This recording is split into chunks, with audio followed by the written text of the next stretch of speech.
Okay, let's do some factoring.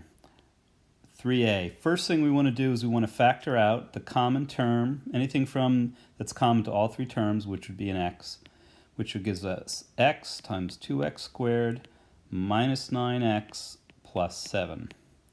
Okay, that middle term, we want to see, can we factor it? So we're investigating, can we find two numbers that multiply to 2 times 7 or 14 and add up to -9, and we can find two such numbers, which are -7 and -2. So we'll break our middle term into 2x squared minus 7x minus 2x plus 7, and we still have our x. We will then factor that by grouping, so we'll end up with x times 2x, just x times 2x minus 7 minus 1 times 2x minus 7. And then that then becomes x times x minus 1 times 2x minus 7, and we have our full factorization. Okay, the next one we end up with is a difference of perfect squares. We have one item squared minus another item squared, and we know that that's going to factor into if we have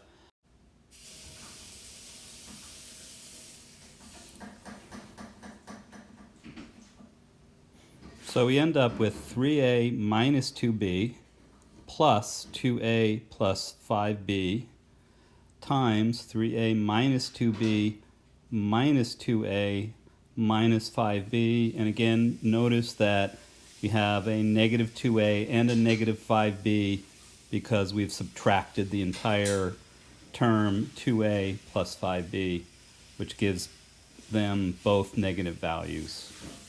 And when we combine terms, like terms inside the parentheses, we end up with 5a plus 3b times a minus 7b. And now that's factored. Okay, let's take a look at this next problem here. So we see we have a 4 and a 25, which means that we may have perfect squares for our first and last terms, which means we may have a perfect square trinomial. But first we want to see if we can factor out anything from all terms, and we can. A squared times b squared, which leaves us 4b squared minus 20ab plus 25a squared. Now, again, we notice that the 4 and 25 are perfect squares, and this is in fact a perfect square trinomial. The square root of the first term is 2b, and we multiply that by the square root of the second term, which gives us 10ab. And when we double that, we get negative 20ab, or since we can make it positive or negative, it's going to be negative 20ab.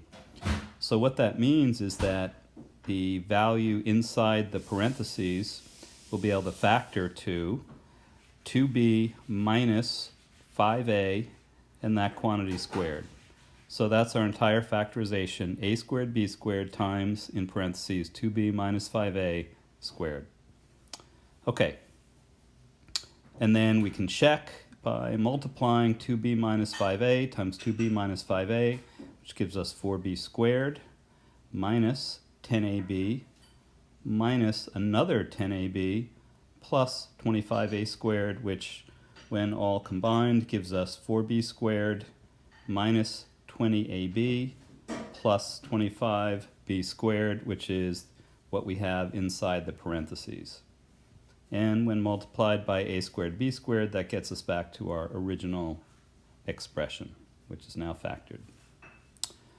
Okay, moving on to the next one here. We have 4 terms, and so we need to think about factoring by grouping.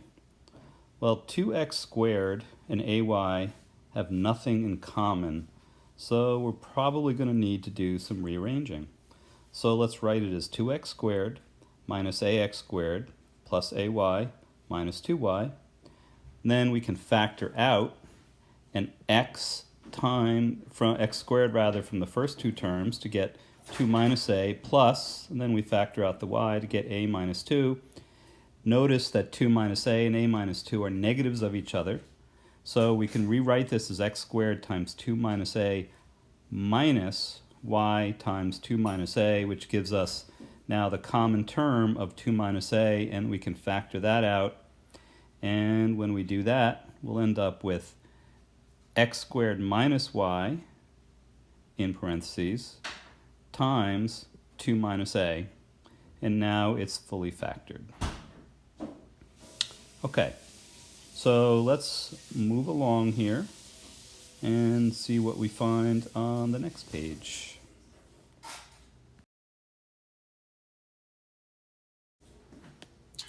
All right, so first problem here, we have solve for x, and we can see that we have in the denominators of these three fractions, x plus 2, x minus 2, and x squared minus 4.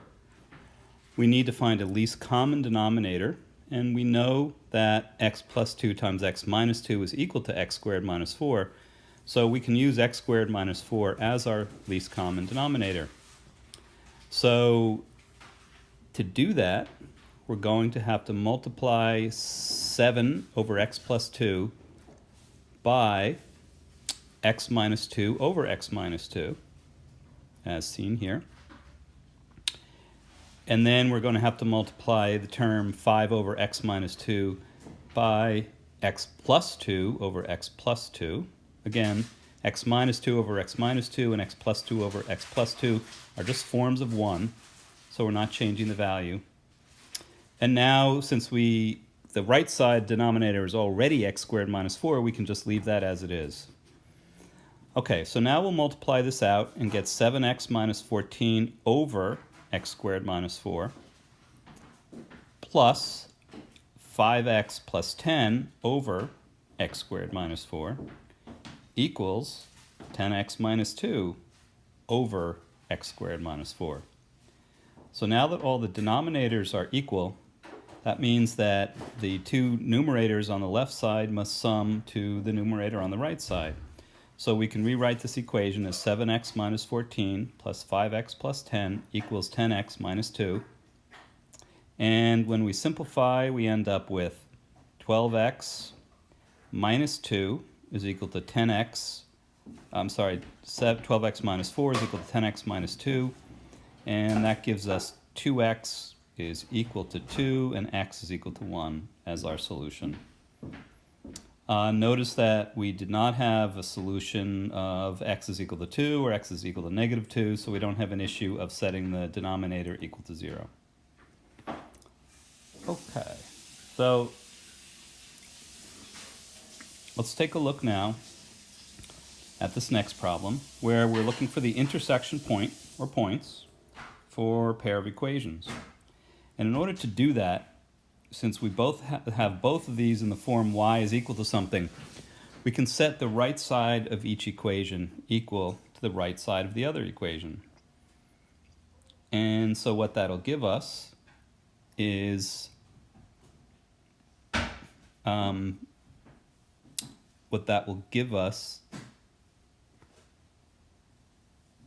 me just go back to this other problem, and just wanted to show the distributive property at work for the numerators up in problem number 4 before we move on to problem number 5.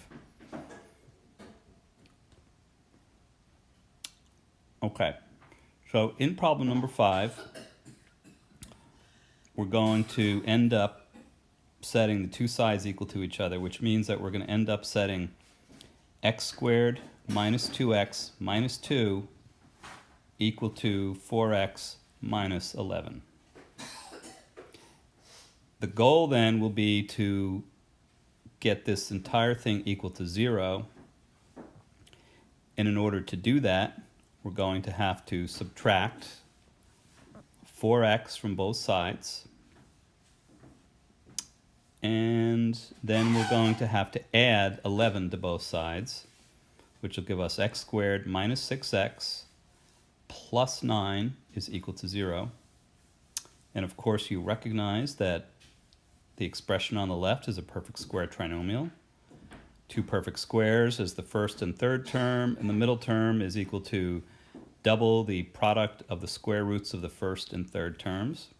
So this can be factored to x minus 3 squared equals 0, which is to say that x is equal to 3, and that is our solution. Okay, for the next one, you're going to have to use completing the square because it will not end up factoring. So again, we set the right sides equal. We get x squared is equal to 3x minus 1, or x squared minus 3x